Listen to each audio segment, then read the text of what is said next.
I think we have one question here. Or contribution. Please introduce yourself, first of all. Yes. I'm Matias Sanchez. I'm a student. And I work in accessibility, but I study at the Open University as well. And I would like to thank the UNED. I know that in UNIDIS, this department of the UNED, they really help disabled people. It's very positive, and it helps disabled people access this university. They provide technical assistance, and they're really very attentive to our needs. And this is something very positive in the Open University in Spain. The fact that they have a department to help us. I would redirect this comment to two of the members of UNEDIC who are here with us today. They work very well. Obviously, there's still a lot to be done. But, yeah, we make progress. I would like to talk about this interaction between people and machines. There have been projects. Well, it's not related to accessibility so much, but perhaps the relationship between people and machines. When somebody interacts via voice or movement, the machine reverts this feedback. It can be visual, or through touch, or through hearing. But we've been talking about tactile here. Don't you think that this standard should say something about the existence of a voice element in parallel with tactile elements? I mean, it's all very well for somebody to push a button and it tells you that they're pushing button 5, for example. But the phone, in this case, could also vibrate. Don't you think that could be a good idea?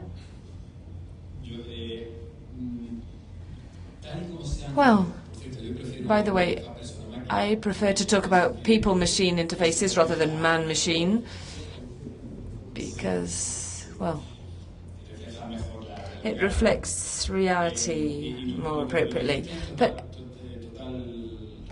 you're absolutely right in what you've said. The way we've treated standards in the ETSI accessibility standards, each modality has been dealt with separately. When we talk about tactile perception, we've concentrated on identifying how this is perceived by the user, this tactile message. But there are recommendations at a superior level, and this is to recommend that all interfaces should be multimodal. So, in other words, the system produces equivalent information in different modes. For example, in this case, when somebody presses the key 5, the screen of the phone, it generates the image of a 5, so they have feedback telling them that they've activated the 5, and if necessary, they have a voice or audio signal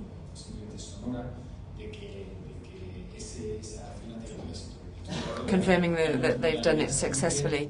And this modality helps to improve accessibility. Yes, I completely agree. I'm Caroline from Corre Factory.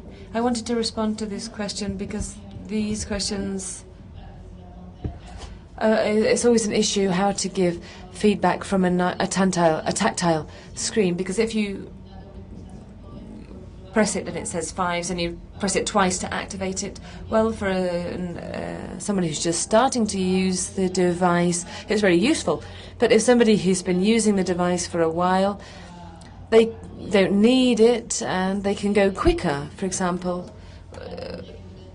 this voice response should be something that can be activated or deactivated for more experienced users. And what you talked about earlier, this numerical keypad, this physical mechanical keypad, which is all very well and works well, Then we've seen the arrival of tactile screens.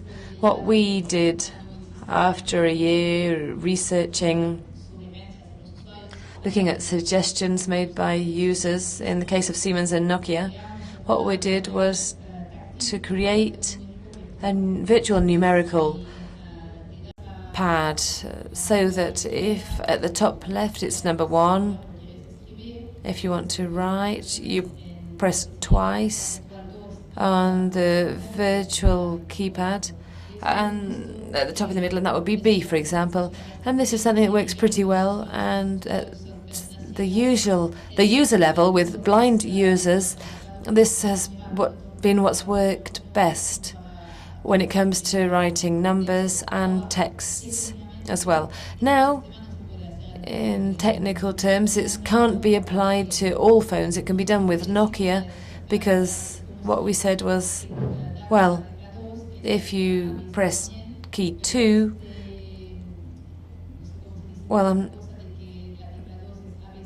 you've got the key 2, which also is A, B, C, but this isn't always the same, because other phones have arrived with different methods. Windows Mobile, iPhone, etc.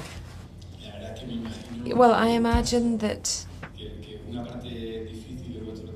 a difficult part of your work must be the huge number of options and characteristics that you come across on all the phones. So designing a product and making sure that it's a sustainable product in economic terms to maintain this, well, this must be quite complicated, because each terminal behaves in a different way, and even the same terminal changes as time goes by. Just very quickly, yes, it's a challenge when we look at what the user wants, because we have beginners and more experienced users, and it varies. And then we have to look at Android, Windows, mobile, or Symbian, all these different operating systems, yes. I would like to invite Carolyn and all of you here. We have a set of standards in AENOR, which are being drawn up at the moment regarding mobile phones and their sustainability. There are no standards in Spain, and we'd be very keen to hear about your suggestions from the user's point of view, and I would invite you to check out the standards and contribute. The working group is open to the participation of users, organizations, universities and companies. We'll be very pleased to see greater involvement. I think there's another question. Yes, I'm Ruben Dominguez. I come from a software company.